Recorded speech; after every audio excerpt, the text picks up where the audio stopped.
ಎಲ್ರಿಗೂ ನಮಸ್ಕಾರ. ನೀವು ನೋಡ್ತಾ ಇದ್ದೀರಾ ಸುದ್ದಿ ಸಮಯ ನ್ಯೂಸ್ ಚಾನಲ್. ಇದು ಡೆನ್ ನೆಟ್ವರ್ಕ್. ನಾನು ಮಹರ್ದೊಡ್ಡ ಅಕುಳಿಗೆ ಮತ್ತೆ ಒಂದಿಷ್ಟು ಹೊಸ ಹೊಸ ಸುದ್ದಿಗಳನ್ನು ತೆಗೆದುಕೊಂಡು ನಾವು ನಿಮ್ಮ ಮುಂದೆ ಬರ್ತಾ ಇದ್ದೀವಿ. ಈ ದಿನದ ಪ್ರಮುಖ ಹೆಡ್ಲೈನ್ಸ್ಗಳನ್ನು ನೋಡ್ಕೊಂಡು ಬರೋಣ. ಸಮಾಜಮುಖಿ ಪತ್ರಿಕೆ ವತಿಯಿಂದ ನಡೆದು ನೋಡು ಕರ್ನಾಟಕ ಬೀದರ್ ನಡಿಗೆ ಕಾರ್ಯಕ್ರಮ. ಬೀದರ್ ಕನ್ನಡ ನಾಗರಿಕತೆಯ ತೊಟ್ಟಿಲಾಗಿದೆ. ಜಯರಾಮ್ ರಾಯ್ಪುರ್. ನಮ್ಮ ಸಂಸ್ಕೃತಿಯ ಬಗ್ಗೆ ನಮ್ಮ ಯುವಕರಿಗೆ ಅಭಿಮಾನ ಮೂಡಿಸುವುದೇ ನಡಿಗೆಯ ಮುಖ್ಯ ಉದ್ದೇಶವಾಗಿದೆ ಎಂದ ಮುಖಂಡರು. ಜನವರಿ 24ರಿಂದ 3 ದಿವಸಗಳ ಕಾಲ ಬೀದರ್ನಲ್ಲಿ ಪುಸ್ತಕಗಳ ಹಬ್ಬ. ಸಾಯಿ ಶಾಲೆ ಕಡೆಗೆ ಹೆಜ್ಜೆ ಹಾಕಿ ಒಂದು ಪುಸ್ತಕ ಖರೀದಿಸುವಂತೆ ಸುರೇಶ್ ಚನ್ಶೆಟ್ಟಿ ಕರೆ.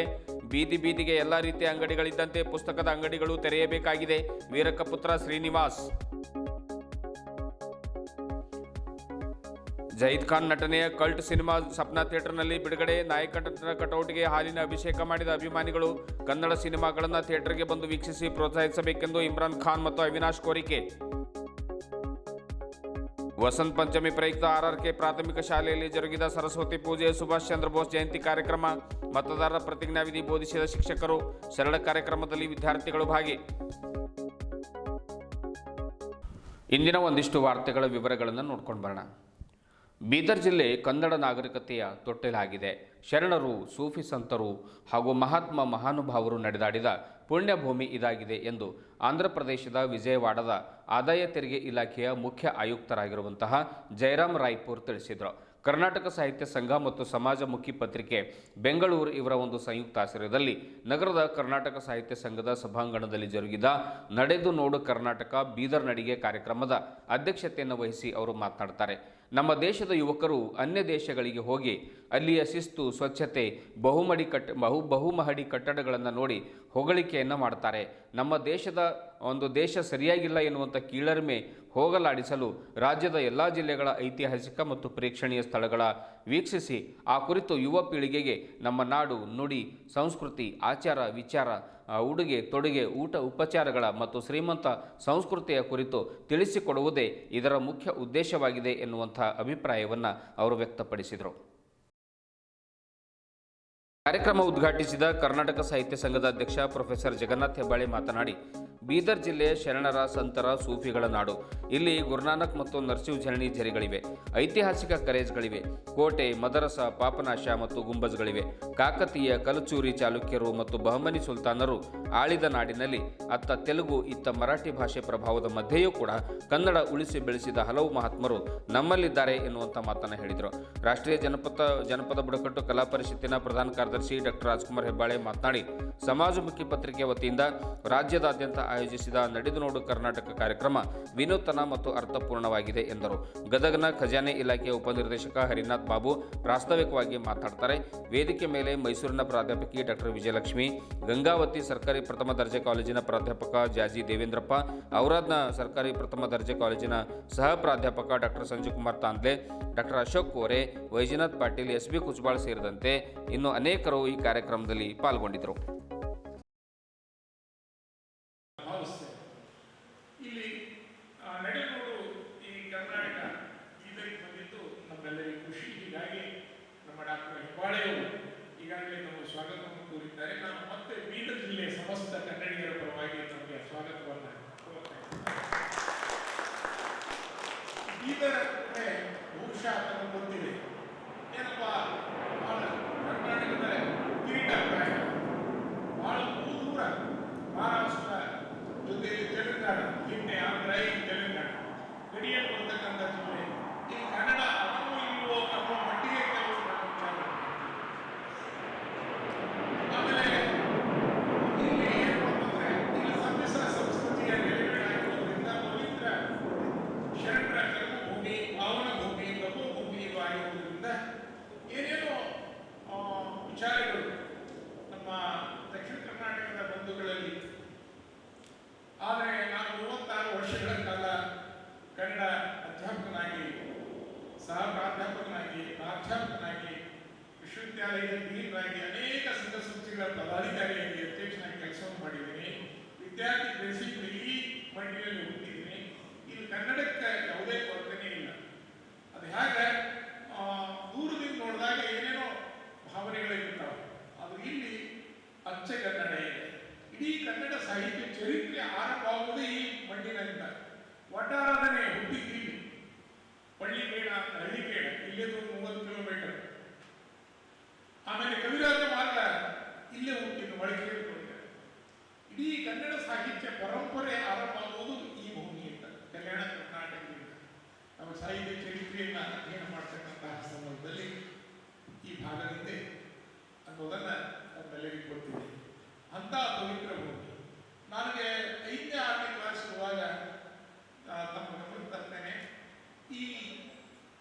ಜಹೀರಾಬಾದ್ ಅದು ಕನ್ನಡದ ಹೆಸರು. SRC ಸಂದರ್ಭ ಅದಕ್ಕಿಂತ ಪೂರ್ವದಲ್ಲಿ ಅದು ದೊಡ್ಡ ಆಕ್ಟಿವಿಟಿ ಕನ್ನಡದ ಹೆಸರು. 30 ಕಿಲೋಮೀಟರ್ ಈಗ ತೆಲಂಗಾಣದಲ್ಲಿದೆ. ಇದರಿಂದ 28 ಕಿಲೋಮೀಟರ್. ಚಿಂತನಶೀಲ ಸಮಾಜಮುಖಿ ಬಳಗ ಏನಿದೆ ನಮ್ಮ ಸ್ನೇಹಿತರದು, ಆ ಬಳಗ ಏನಿದೆ ಒಂದು ನಡೆದು ನೋಡು ಕರ್ನಾಟಕ ಅನ್ನೋ ಒಂದು ಕಾರ್ಯಕ್ರಮ ಮಾಡ್ತಾ ಇದೆ. ಈಗಾಗಲೇ ಒಂದು 25 ಈಗೇನು ಬೀದರ್ಗೇನು ಬಂದಿದ್ದಾರೆ ಎಲ್ಲರೂ ಕೂಡ, ಇದು 25ನೇ ಕಾರ್ಯಕ್ರಮ. ಮತ್ತು ಕರ್ನಾಟಕ ಬಹಳ ಸುಂದರವಾದಂಥ ಒಂದು ಪ್ರದೇಶ. ಈ ಪ್ರದೇಶವನ್ನು ಕೇವಲ ಒಬ್ಬ ಪ್ರವಾಸಿ, ಒಬ್ಬ ಪ್ರೇಕ್ಷಣೀಯ ಸ್ಥಳಗಳ ಪ್ರವಾಸಿಯಾಗಿ ಮಾತ್ರ ನೋಡಬಾರ್ದು. ಇಲ್ಲಿಯ ಜನಜೀವನವನ್ನು ನೋಡಬೇಕು, ಇಲ್ಲಿಯ ಸಂಸ್ಕೃತಿಯನ್ನು ನೋಡಬೇಕು, ಇಲ್ಲಿಯ ಜಾನಪದ ಕಲೆಗಳನ್ನ ನೋಡಬೇಕು, ಇಲ್ಲಿಯ ಊಟ ಉಪಚಾರವನ್ನು ಕೂಡ ನೋಡಬೇಕು. ಮತ್ತು ಈ ಮಣ್ಣಿನ ಮೇಲೆ ನಡಿಬೇಕು. ಯಾರು ಈ ಮಣ್ಣಿನ ಮೇಲೆ ನಡೀತಾನೆ ಅವನಿಗೆ ಸಹಜವಾಗಿ ಆ ಒಂದು ನಾಡಿನ ಬಗ್ಗೆ, ಮಣ್ಣಿನ ಬಗ್ಗೆ ಒಂದು ಆಪ್ಯಾಯಮಾನತೆ, ಇದು ನನ್ನದು ಅನ್ನುವ ಒಂದು ಭಾವನೆ ಬರುತ್ತೆ. ಆ ಕಾರಣಕ್ಕೋಸ್ಕರ ನಡಿಬೇಕು. ಆ ಒಂದು ಒಂದು ಈ ಮಣ್ಣೇನಿದೆ ಮಣ್ಣಿನ ಮೇಲೆ ನಡಿಬೇಕು. ಮಣ್ಣು, ಕಲ್ಲು, ಗುಡ್ಡ, ನದಿ, ತೊರೆ ಇವುಗಳ ಪಕ್ಕ ಅಥವಾ ಇವುಗಳು ನಡೆದಾಗ ಏನಾಗುತ್ತೆ, ಇದು ನನ್ನದು ಇದು. ಮತ್ತು ಇವೆಲ್ಲ ಬಹಳ ಕರ್ನಾಟಕ ಬೇರೆಲ್ಲ ರಾಜ್ಯಗಳಿಗಿಂತ, ಬೇರೆಲ್ಲ ರಾಷ್ಟ್ರಗಳಿಗಿಂತ ಬಹಳ ಸುಂದರವಾದಂಥ ಪ್ರದೇಶ ನೈಸರ್ಗಿಕವಾಗಿ. ಆದರೆ ಆ ಪ್ರದೇಶವನ್ನು ನಾವು ಸ್ವಚ್ಛವಾಗಿ ಇಟ್ಕೊಂಡಿಲ್ಲ, ಖಂಡಿತ ಇಟ್ಕೊಂಡಿಲ್ಲ. ಆದರೆ ಆ ಒಂದು ಕೇವಲ ಸ್ವಚ್ಛವಾಗಿ ಇಟ್ಕೊಂಡ್ಬಿಟ್ರೆ ಸಾಕು. ಅತ್ಯಂತ ಸುಂದರವಾದಂಥ ನಾಡು ನಮ್ಮ ಕನ್ನಡ ನಾಡು ಕರ್ನಾಟಕ. ಹಾಗಾಗಿ ಇದನ್ನು ನೋಡಿ ಮೊದಲು ಬೇರೆ ದೇಶ, ಬೇರೆ ರಾಜ್ಯಗಳು ಹೋಗೋದಕ್ಕಿಂತ ಮೊದಲು ನಮ್ಮ ಕರ್ನಾಟಕ ಬಹಳ ಸುಂದರವಾಗಿರೋ ನಾಡಿದೆ. ಇದನ್ನು ನೋಡಿ ಆನಂದ ಪಡಿ. ಆನಂತರ ಬೇರೆ ರಾಜ್ಯಗಳು, ಬೇರೆ ರಾಷ್ಟ್ರಗಳು ಕೂಡ ಹೋಗಿ. ಆದರೆ ಬೇರೆಲ್ಲ ಹೋಗೋದಕ್ಕಿಂತ ಮೊದಲು ನಿಮ್ಮ ಸುಂದರವಾದ ಕರ್ನಾಟಕವನ್ನು ನೋಡೋ ಸಂದರ್ಭದಲ್ಲೂ ಕೂಡ ಒಂದು ಪರ್ಯಾಯ ಪ್ರವಾಸಿಯಾಗಿ ನಡೆದು ನೋಡಿ. ಆವಾಗ ನಿಮ್ಮ ಕರ್ನಾಟಕ ಬಹಳ ಸುಂದರವಾಗಿ ಕಾಣುತ್ತೆ. ಮತ್ತು ನಿಮ್ಮ ಕಲ್ಪನೆ ಏನಿದೆ ಕರ್ನಾಟಕದ ಬಗ್ಗೆ, ಆ ಕಲ್ಪನೆಗಿಂತ ಬಹಳ ವಿಭಿನ್ನವಾಗಿರುವಂಥ ಒಂದು ಕರ್ನಾಟಕ ನಿಮಗೆ ಕಾಣಸಿಗುತ್ತೆ ಅನ್ನೋ ಕಾರಣಕ್ಕೋಸ್ಕರ ನಾವು ನಮ್ಮೆಲ್ಲ ಸ್ನೇಹಿತರು ಸೇರಿ ಇವತ್ತು ನಡೆದು ನೋಡು ಕರ್ನಾಟಕ ಅನ್ನೋ ಕಾರ್ಯಕ್ರಮವನ್ನು ಮಾಡ್ತಾ ಇದ್ದೇವೆ. ಬಹಳ ಯಶಸ್ವಿಯಾದಂಥ ಡಾಕ್ಟರ್ ಜಯಜಿ ದೇವೇಂದ್ರಪ್ಪ, ಸದಸ್ಯರು ಕುವೆಂಪು ಭಾಷಾ ಭಾರತಿ ಪ್ರಾಧಿಕಾರ ಬೆಂಗಳೂರು, ಪ್ರಾಧ್ಯಾಪಕರು ಸಿಂಧನೂರು ಕಾಲೇಜ್. ಸಮಾಜಮುಖಿ ಪತ್ರಿಕೆ ಕೇವಲ ಓದುಗರನ್ನು ತಲುಪೋದಷ್ಟೇ ಅಲ್ಲ, ಸಮಾಜಮುಖಿ ಓದುಗರ ಸಲುವಾಗಿ ನಡೆದು ನೋಡು ಕರ್ನಾಟಕ ಅಂತ ಒಂದು ವಿಶಿಷ್ಟವಾದಂಥ ಒಂದು ಕಾರ್ಯಕ್ರಮವನ್ನು ರೂಪಿಸಿದೆ. ಈ ಕಾರ್ಯಕ್ರಮ ಕೇವಲ ಪ್ರವಾಸ ಅಲ್ಲ, ಇದು ಅಧ್ಯಯನ ಪ್ರವಾಸ. ಅಲ್ಲಿರುವ ಚರಿತ್ರೆ, ಸಂಸ್ಕೃತಿ, ಸಮುದಾಯ, ಜನಾಂಗದ ಎಲ್ಲ ಊಟ ಉಪಚಾರಗಳನ್ನು ತಿಳಿದುಕೊಳ್ಳುವ ದೃಷ್ಟಿಯಿಂದ ಇದೊಂದು ವಿನೂತನವಾದ ಕಾರ್ಯಕ್ರಮ. ಈ ಕಾರ್ಯಕ್ರಮದಲ್ಲಿ ಕರ್ನಾಟಕದ ಬೇರೆ ಬೇರೆ ಭಾಗದ ಎಲ್ಲ ಬರಹಗಾರರು, ಬೇರೆ ಬೇರೆ ರಂಗದಲ್ಲಿರುವಂಥವರೆಲ್ಲ ಬರ್ತಾರೆ. ಈ ಸಲ ನಮ್ಮ ಬೀದರ್ ನಾಡಿಗೆ ಈ ನಡಿಗೆ ಬಂದಿದೆ. ಇಲ್ಲೆಲ್ಲ ನಮ್ಮ ಸಮಾಜಮುಖಿ ಬಳಗದವರು ಅಧ್ಯಯನ ಪ್ರವಾಸವನ್ನು ಕೈಗೊಳ್ಳಲಿದ್ದಾರೆ.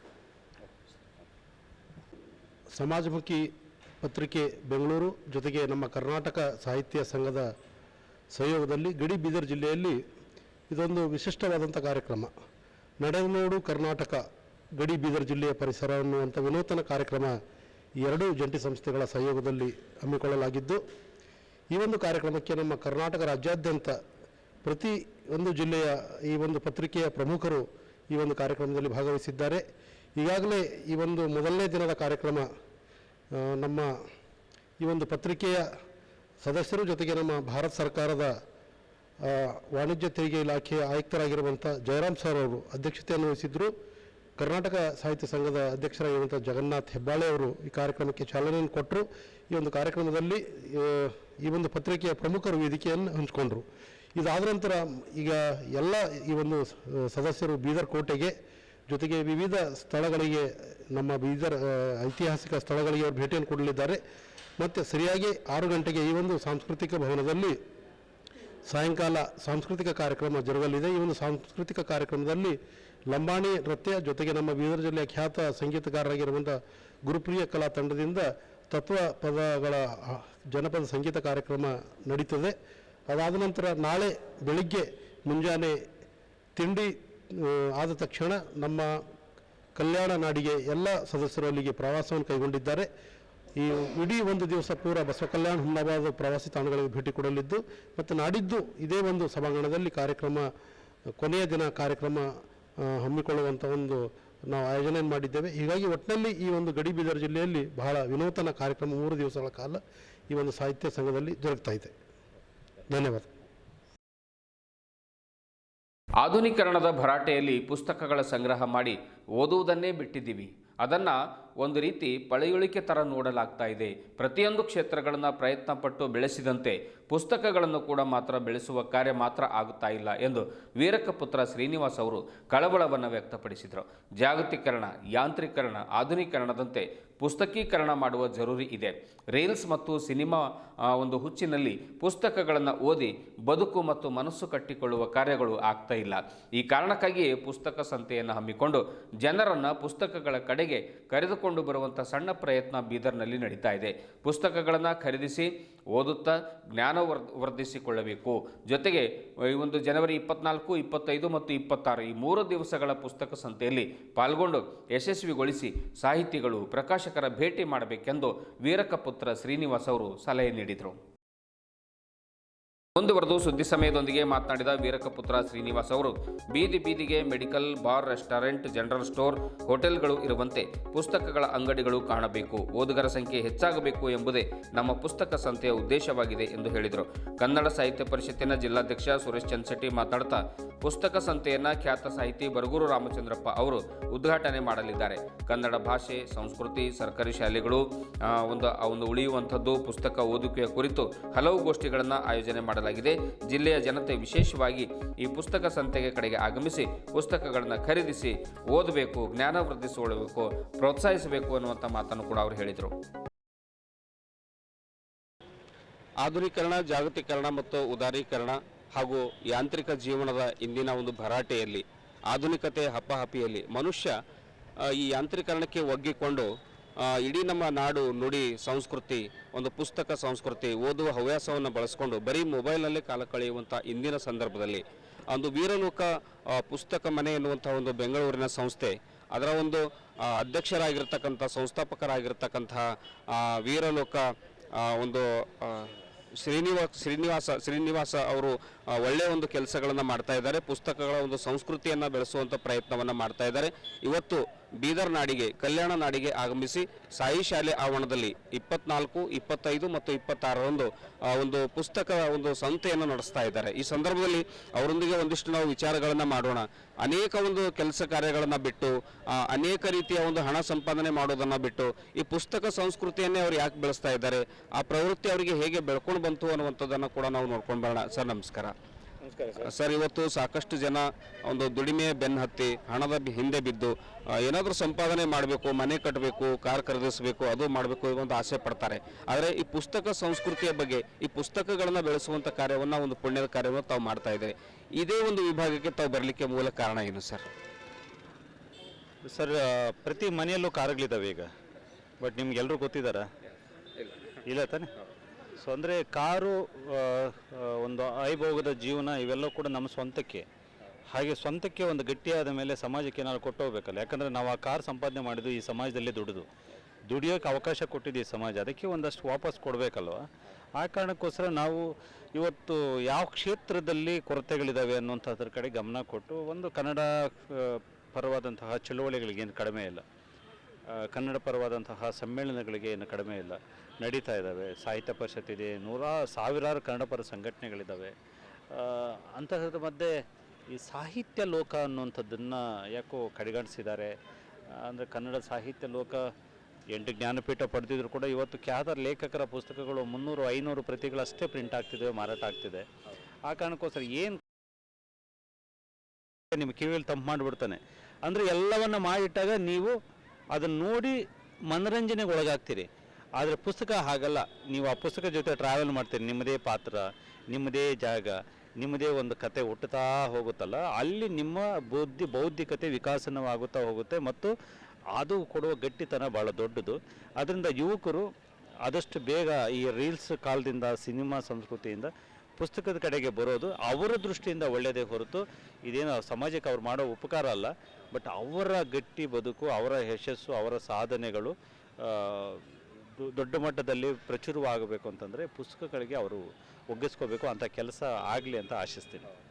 ಈಗ ಮೊದಲೇ ತಾವು ಬೀದರ್ಗೆ ಬಂದಾಗ ಅತ್ತಿವಾಳಿಯವರ ಒಂದು ಸಾಂಸ್ಕೃತಿಕ ಪ್ರತಿಷ್ಠಾನದಲ್ಲಿ ಒಂದು ಮಾತು ಹೇಳಿದ್ರಿ ಸರ್, ಹಾದಿ ಬೀದಿಗೆ ಮೆಡಿಕಲ್ ಸ್ಟೋರ್ ಇದ್ದ ಹಾಗೆ, ಬಾರ್ಗಳಿದ್ದ ಹಾಗೆ, ರೆಸ್ಟೋರೆಂಟ್ಗಳಿದ್ದ ಹಾಗೆ, ಊಟದ ಮನೆಗಳಿದ್ದ ಹಾಗೆ ಪುಸ್ತಕದ ಒಂದು ಮನೆಗಳು ಕೂಡ ಇರಬೇಕು ಅನ್ನುವಂಥ ವಿಚಾರವನ್ನು ವ್ಯಕ್ತಪಡಿಸಿದರೆ ಈಗ ಪುಸ್ತಕ ಮಾರಾಟ ಮಾಡ್ತಕ್ಕಂಥ ಸಂಖ್ಯೆ ಬಹಳಷ್ಟು ಕಡಿಮೆಯಾಗಿದೆ ಸರ್.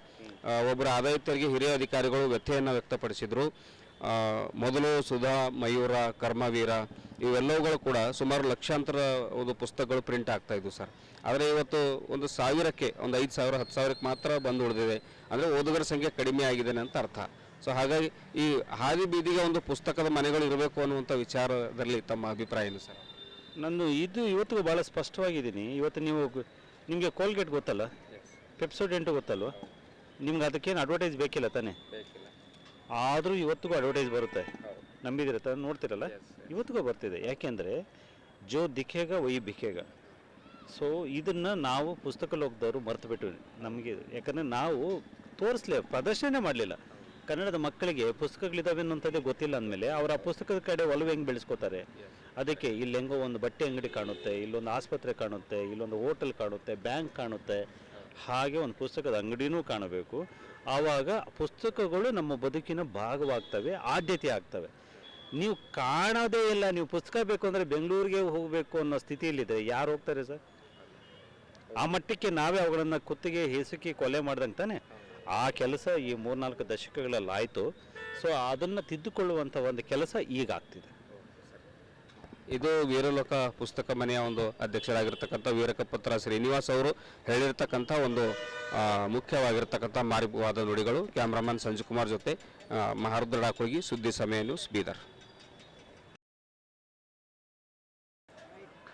ಸಿರಿಗನ್ನಡಂ ಗೆಲ್ಗೆ ಬಂಧುಗಳೇ, ಪ್ರತಿಯೊಬ್ಬ ಮನುಷ್ಯನಿಗೆ ಅತ್ಯಂತ ಪ್ರೀತಿಯ ಸ್ನೇಹಿತರು ಯಾವುದಂದ್ರೆ ಪುಸ್ತಕಗಳು ಅಂತ ನಾವು ಅಂದ್ಕೊಂಡಿವಿ. ಭಾಳ ಜನ ಹೇಳ್ತಾನೆ ಇರ್ತಾರೆ. ಪುಸ್ತಕಗಳು ನಮಗೆ ಧನಾತ್ಮಕ ಮೌಲ್ಯಗಳನ್ನು ತಂದುಕೊಡ್ತವೆ. ಅವು ನಮ್ಮ ಆತ್ಮಸ್ಥೈರ್ಯವನ್ನು ಹೆಚ್ಚಿಸ್ತವೆ. ಅದರ ಜೊತೆಗೆ ಜನರನ್ನು ಪ್ರೀತಿಸಲು ಕಲಿಸ್ತವೆ. ಹೀಗಾಗಿ ಪುಸ್ತಕಗಳಿಂದ ಹಲವಾರು ಲಾಭಗಳು ನಮಗಿವೆ. ಅಂಥದ್ದೇ ಆದಂಥ ಒಂದು ಮಹತ್ವದ ಪುಸ್ತಕ ಸಂತೆಯನ್ನು ಪ್ರಥಮ ಬಾರಿಗೆ ಬೀದರ್ನಲ್ಲಿ ಈ ನಮ್ಮ ಬೆಂಗಳೂರಿನ ವೀರಲೋಕ ಸಂಸ್ಥೆಯವರು ಪ್ರತಿ ವರ್ಷ ಬೆಂಗಳೂರಿನಲ್ಲಿ ಇಂಥ ಪುಸ್ತಕ ಸಂತೆಯನ್ನು ಮಾಡ್ತಾಯಿದ್ರು. ಈ ಥರ 3 ಸಂತೆಗಳನ್ನು ಬೆಂಗಳೂರಲ್ಲಿ ಜರುಗಿದಿತ್ತಲ್ಲ. ಕಳೆದ ಸಲ ನಾವು ಅಲ್ಲಿ ಅತಿಥಿಗಳಾಗಿ ಹೋದಾಗ ಅವರನ್ನು ಕೇಳಿದ್ವಿ, ಕರ್ನಾಟಕದ ಬರೀ ಬೆಂಗಳೂರು ಮಾತ್ರನಾ ಅಂತ. ಈ ಥರ ನಾವು ಮನವಿ ಮಾಡಿಕೊಂಡು ಇದನ್ನು ಯಾಕೆ ನೀವು ಬೇರೆ ಜಿಲ್ಲೆಗಳಿಗೆ ಕೊಡಬಾರ್ದು ಅನ್ನೋದು ಕೇಳಿದಾಗ ಅವರು ಇಲ್ಲ, ಬೀದರ್ನಿಂದನೇ ಆರಂಭ ಮಾಡೋಣ ಅಂತ ಅವರು ಈ ಬೀದರ್ಗೆ ಬಂದಿದ್ದಾರೆ. ಹೀಗಾಗಿ ಈ ಬೀದರ್ನಲ್ಲಿ ಇದೇ ಜನವರಿ 24, 25 ಮತ್ತು 26 3 ದಿನಗಳ ಕಾಲ ಇಲ್ಲಿ ಪುಸ್ತಕ ಸಂತೆಯನ್ನು ಇಲ್ಲಿ ಆಯೋಜನೆ ಮಾಡಲಾಗಿದೆ. ಪ್ರಥಮ ಬಾರಿಗೆ ಒಟ್ಟಾರೆ ಒಂದು 100 ಜನ ಕವಿ ಸಾಹಿತಿಗಳು ಈ ಸಮಾರಂಭದಲ್ಲಿ ಭಾಗವಹಿಸ್ತಾರೆ. ಈ ಓದುಗರು, ಲೇಖಕರು, ಅವ್ರ ಜೊತೆ ಪ್ರಕಾಶಕರು ಇವರೆಲ್ಲರಿಗೂ ಮುಖಾಮುಖಿ ಆಗುವಂಥ ಒಂದು ಸಂದರ್ಭ ಈಗ 3 ದಿನಗಳಿದೆ. ಒಟ್ಟಾಗಿ ಹೇಳಬೇಕಾದ್ರೆ ಇದು ಬೀದರ್ ಜನರಿಗೆ ಒಂದು ಪುಸ್ತಕದ ಸಂತೆ. ಇದು ಬರೀ ಅಕ್ಷರ ಜಾತ್ರೆ ಅಷ್ಟೇ ಅಲ್ಲ, ಇದೊಂದು ಹಬ್ಬ ಅಂತಲೇ ನಾವೆಲ್ಲ ಸಂಭ್ರಮಿಸಬೇಕಾಗಿದೆ. ಯಾರಿಗೆ ಅಂದರೆ ಇದು ಪುಸ್ತಕ ಪ್ರಿಯರಿಗೆ. ಯಾಕಂದರೆ ಇತ್ತೀಚಿನ ದಿನಗಳಲ್ಲಿ ನಾವೆಲ್ಲ ಮೊಬೈಲ್ನಲ್ಲಿ ನೋಡ್ತಾ ಇದ್ದೀವಿ, ವಿದ್ಯಾರ್ಥಿಗಳು ಮಕ್ಕಳೆಲ್ಲ ಮೊಬೈಲ್ನಲ್ಲೇ ಕಳೆದೋಗ್ಬಿಡ್ತಾ ಇದ್ದಾರೆ. ಅಂಥವರಿಗೆ ಒಂದು ಪುಸ್ತಕವನ್ನು ಕೊಡಬೇಕು ಅನ್ನೋ ದಿಶೆಯಿಂದ ಇಂಥ ಒಂದು ಪುಸ್ತಕ ಸಂತೆಯನ್ನು ಇಲ್ಲಿ ಆಯೋಜನೆ ಮಾಡಲಾಗಿದೆ. ನಾನು ಸಮಸ್ತ ಬೀದರ್ ಜಿಲ್ಲೆಯ ಸಮಸ್ತ ನಾಗರಿಕರಲ್ಲಿ ಕನ್ನಡಾಭಿಮಾನಿ ಮನವಿಯನ್ನು ಮಾಡ್ಕೊಳ್ತಾ ಇದ್ದೀನಿ. ದಯವಿಟ್ಟು 3 ದಿನಗಳ ಕಾಲ, ಯಾಕಂದರೆ ಹಿಂದಿನ ದಿನಗಳಲ್ಲಿ ನಾವೆಲ್ಲ ನಮ್ಮ ಮಕ್ಕಳಿಗೆಲ್ಲ ಶಾಪಿಂಗ್ ಕರ್ಕೊಂಡು ಹೋಗ್ಬಿಟ್ಟಿವಿ, ಟೂರ್ ಕರ್ಕೊಂಡಿದ್ದೀವಿ, ಪಿಕ್ನಿಕ್ ಕರ್ಕೊಂಡಿದ್ದೀವಿ, ಎಲ್ಲ ಕಡೆ ಮಕ್ಕಳನ್ನ ಅಡ್ಡಾಡಿಸಿದ್ದೀವಿ. ಪ್ರಥಮ ಬಾರಿಗೆ ನಾವೆಲ್ಲ ನಮ್ಮ ಮಕ್ಕಳನ್ನ ಕುಟುಂಬದೊಚ್ಚಿಗೆ ನಾವು ಎಲ್ಲಿ ಬರಬೇಕಾದ್ರೆ ಈ ಪುಸ್ತಕ ಸಂತೆಗೆ ಬರಬೇಕಾಗಿದೆ. ತಾವೆಲ್ಲರೂ ಪುಸ್ತಕ ಸಂತೆಯಲ್ಲಿ ಭಾಗವಹಿಸಬೇಕು, ಪ್ರತಿಯೊಬ್ಬರು ಒಂದಾದರೂ ಪುಸ್ತಕಗಳನ್ನು ತೆಗೆದುಕೊಳ್ಬೇಕು ಅಂತಕ್ಕಂಥ ಮನವಿ ನಮ್ಮದಾಗಿದೆ. ಈ ಪುಸ್ತಕ ಸಂತೆ ಒಂದು ಕಡೆ ಇದ್ದರೆ ಇಡೀ ಕಾರ್ಯಕ್ರಮ 2 ದಿನಗಳ ಬಹಳ ವೈವಿಧ್ಯಮಯವಾದಂಥ ಗೋಷ್ಠಿಗಳು ಈ ಸಮಾರಂಭದಲ್ಲಿ ಜರುಗುತ್ತವೆ. ಉದಾಹರಣೆಗಾಗಿ ನಮ್ಮ ಬೀದರ್ನಲ್ಲಿ ಇವತ್ತು ವಿಶ್ವವಿಖ್ಯಾತ ಬಿದ್ರಿ ಕಲೆ ಅಂತ ಹೇಳ್ತೀವಿ. ಆ ಬಿದ್ರಿ ಕಲೆ ಇಟ್ಕೊಂಡೇ ಒಂದು ಗೋಷ್ಠಿನ ಆಯೋಜನೆ ಮಾಡಿದ್ದೇವೆ. ಜಗತ್ತಿನ ಪ್ರಥಮ ಸಂಸತ್ತು ಅನುಭವ ಮಂಟಪ ಅಂತ ಹೇಳಿರ್ತೀವಿ, ಅನುಭವ ಮಂಟಪದೇ ಒಂದು ಗೋಷ್ಠಿಯಲ್ಲಿ ಆಯೋಜನೆ ಮಾಡಿದ್ದೀವಿ. ಇತ್ತೀಚೆಗೆ ನಮ್ಮ ಸರ್ಕಾರಿ ಶಾಲೆಗಳೆಲ್ಲ ಮುಚ್ತಾ ಇವೆ ಅಂತಕ್ಕಂಥ ಒಂದು ಕೊರಗು ನಮಗೆಲ್ಲರಿಗಿದೆ. ಅದ್ರ ಬಗ್ಗೆ ಒಂದಿಷ್ಟು ಚರ್ಚೆಗಳು, ಚಿಂತನೆಗಳಿವೆ. ಈ ಥರ ಹಲವಾರು ಚರ್ಚೆಗಳು ಅಂದರೆ ಸುಮಾರು ಒಂದು 20 ಗೋಷ್ಠಿಗಳು ಈ 3 ದಿನಗಳ ಕಾಲ ಇಲ್ಲಿ ನಡೀತವೆ. ಸಮಾರಂಭದ ಉದ್ಘಾಟನೆಯನ್ನು ಈ ನಾಡಿನ ಶ್ರೇಷ್ಠ ಸಂಸ್ಕೃತಿ ಚಿಂತಕಂತ ಡಾಕ್ಟರ್ ಬರಗೂರು ರಾಮಚಂದ್ರಪ್ಪ ಸಮಾರಂಭದ ಉದ್ಘಾಟನೆ ಮಾಡ್ತಾರೆ ಮತ್ತು ಸಮಾರೋಪಕ್ಕೆ SG ಸಿದ್ದರಾಮಯ್ಯನವರು ಸಮಾರೋಪ ಭಾಷಣದಲ್ಲಿ ಇರ್ತಾರೆ. ಅದ್ರ ಜೊತೆಗೆ ನಮ್ಮ ಪುಸ್ತಕ ಪ್ರಾಧಿಕಾರ ಅಧ್ಯಕ್ಷ ಡಾಕ್ಟರ್ ಮಾನಸರ್ ಅವರು ಇರ್ಬೋದು, ನಮ್ಮ ಜಿಲ್ಲಾ ಉಸ್ತುವಾರಿ ಸಚಿವಂತ ಸನ್ಮಾನ್ಯ ಶ್ರೀ ಈಶ್ವರ್ ಖಂಡ್ರೆ ಅಧ್ಯಕ್ಷತೆಯಲ್ಲಿ ಸಮಾರಂಭ ಜರುಗುತ್ತೆ. ಎಲ್ಲ ಶಾಸಕರು, ವಿಧಾನ ಪರಿಷತ್ ಸದಸ್ಯರು, ಗಣ್ಯರು ಈ ಥರ ಹಲವಾರು ಜನ ಈ ಸಮಾರಂಭದಲ್ಲಿ ಭಾಗವಹಿಸ್ತಾರೆ. ನಾನೆಲ್ಲ ಬೀದರ್ ಜಿಲ್ಲೆಯ ಸಮಸ್ತ ಜನತೆಯಲ್ಲಿ ಮನವಿಯನ್ನು ಮಾಡ್ಕೊತೀನಿ, ದಯವಿಟ್ಟು ನಾವೆಲ್ಲರೂ ಸಹ 3 ದಿನಗಳ ಕಾಲ ಅಂದರೆ ಬೆಳಿಗ್ಗೆ 9 ಗಂಟೆಗೆ ಆರಂಭ ಆದರೆ ಸಂಜೆ 10 ಗಂಟೆ ತನಕ ಇರುತ್ತೆ. ದಯವಿಟ್ಟು ತಾವೆಲ್ಲರೂ ಹೆಚ್ಚಿನ ಸಂಖ್ಯೆಯಲ್ಲಿ ಈ ಪುಸ್ತಕ ಸಂತೆಯಲ್ಲಿ, ಅಕ್ಷರ ಜಾತ್ರೆಯಲ್ಲಿ ಭಾಗವಹಿಸಿ ತಾವೆಲ್ಲರೂ ಕನಿಷ್ಠ ಒಂದಾದರೂ ಪುಸ್ತಕಗಳನ್ನ ಖರೀದಿ ಮಾಡಬೇಕು ಅಂತಕ್ಕಂಥ ಮನವಿಯನ್ನು ಮಾಡ್ಕೊತೀನಿ. ಧನ್ಯವಾದಗಳು. ಸುಮಾರು ಎಷ್ಟು ಲಕ್ಷ ಪುಸ್ತಕಗಳು ಬರ್ತವೆ? ಕನಿಷ್ಠ 1 ಲಕ್ಷಕ್ಕಿಂತಲೂ ಹೆಚ್ಚಿನ ಪುಸ್ತಕಗಳು ಇಲ್ಲಿ ಬಂದಿರ್ತವೆ. ಈಗಾಗಲೇ 65 ಅಂಗಡಿಗಳಿವೆ. ಕನಿಷ್ಠ ಒಬ್ಬರು 1,2 ಸಾವಿರ ಪುಸ್ತಕಗಳನ್ನು ತರ್ತಾ ಇದ್ದಾರೆ. ಹೀಗಾಗಿ 1 ಲಕ್ಷಕ್ಕಿಂತ ಹೆಚ್ಚಿನ ವೈವಿಧ್ಯಮಯ ಪುಸ್ತಕಗಳನ್ನು ಈ ಜಾತ್ರೆಯಲ್ಲಿ ಸಿಗ್ತವೆ ಸರ್. ಪ್ರಕಾಶಕರು 68 ಜನ ಪ್ರಕಾಶಕರು ಇಲ್ಲಿ ಭಾಗವಹಿಸ್ತಾರೆ ಸರ್. ಈ ಥರಾಗಿ ಎಲ್ಲರೂ ಭಾಗವಹಿಸ್ತಾರೆ. ದಯವಿಟ್ಟು ಇನ್ನೊಂದ್ಸಲ ಭಾಗವಹಿಸ್ರಿ ಅಂತೇಳಿ ಮನವಿಯನ್ನು ಮಾಡ್ಕೊಳ್ತೀನಿ. ಧನ್ಯವಾದಗಳು.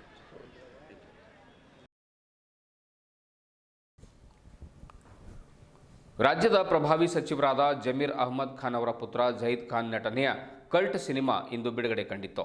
ಬೀದರ್ ನಗರದ ಸಪ್ನಾ ಥಿಯೇಟರ್ನಲ್ಲಿ ಬಿಡುಗಡೆಗೊಂಡ ಈ ಸಿನಿಮಾ ವೀಕ್ಷಣೆ ಮಾಡಲಿಕ್ಕೆ ಅಭಿಮಾನಿಗಳ ದಂಡು ಆಗಮಿಸಿತು. ಸಿನಿಮಾ ಬಿಡುಗಡೆಗೂ ಮುನ್ನ ನಾಯಕ ನಟ ಜಹೀದ್ ಖಾನ್ ಅವರ ಕಟೌಟ್ಗೆ ಅಭಿಮಾನಿಗಳು ಹಾಲಿನ ಅಭಿಷೇಕವನ್ನು ನೆರವೇರಿಸಿದರು. ಜೊತೆಗೆ ಬೈಕ್ ಮೇಲೆ ಕೇಕನ್ನು ಕಟ್ ಮಾಡುವುದರ ಮುಖಾಂತರ ಪರಸ್ಪರ ಸಿಹಿಯನ್ನು ಹಂಚಿಕೊಂಡು ತಿಂದು ಸಂತಸ ಮತ್ತು ಸಂಭ್ರಮ ವ್ಯಕ್ತಪಡಿಸಿದರು. ಈ ಕುರಿತು ಮಾತನಾಡಿರುವಂತಹ ಇಮ್ರಾನ್ ಖಾನ್ ಅವರನ್ನ ಈ ಚಿತ್ರ ಉತ್ತಮವಾಗಿ ಮೂಡಿಬಂದಿದೆ.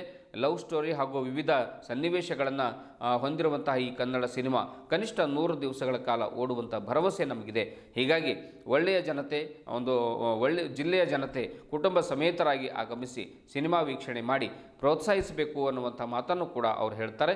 ಬೀದರ್ ಜಿಲ್ಲೆಯ ಜನರಲ್ಲಿ ಅವರು ಮನವಿ ಮಾಡಿಕೊಂಡಿದ್ದಾರೆ. ಕನ್ನಡ ಪರ ಸಂಘಟನೆಗಳ ಪ್ರಮುಖರು ಹಾಗೂ ವಿವಿಧ ಕಡೆಗಳಿಂದ ಆಗಮಿಸಿದ ಅಭಿಮಾನಿ ಯುವಕರು ಈ ಸಂದರ್ಭದಲ್ಲಿ ಉಪಸ್ಥಿತರಿದ್ದರು. ಕಲ್ಟ್ ಸಿನಿಮಾ ಇದು ಎಲ್ಲರನ್ನ ಆಕರ್ಷಿಸುವ ಸಿನಿಮಾ ಆಗಿದೆ. ಪ್ರಪ್ರಥಮವಾಗಿ ಜಹೀದ್ ಖಾನ್ ಅವರು ಈ ಚಿತ್ರದಲ್ಲಿ ನಾಯಕ ನಟನಾಗಿ ನಟನೆ ಮಾಡಿದ್ದಾರೆ. ಅವರ ಮುಂದಿನ ಕನ್ನಡ ಚಿತ್ರರಂಗದ ಪಯಣ ಸುಗಮವಾಗಿ ಸಾಗಲಿ, ಕನ್ನಡ ಚಿತ್ರರಂಗದಲ್ಲಿ ಅವರಿಗೆ ಯಶಸ್ಸು ಸಿಗಲೆಂದು ನಾವು ನೀವೆಲ್ಲರೂ ಕೂಡ ಶುಭ ಹಾರೈಸೋಣ. ಜೊತೆಗೆ ಚಿತ್ರವನ್ನು ನೋಡುವುದರ ಮುಖಾಂತರ ಅವರಿಗೆ ಪ್ರೋತ್ಸಾಹಿಸೋಣ ಎಂದು ಹೇಳಿದರು.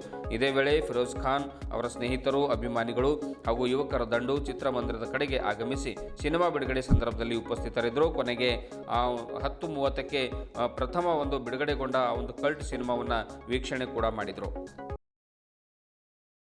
ಕಲ್ಟ್ ಚಿತ್ರ ಬಿಡುಗಡೆ ಆಗಿದೆ.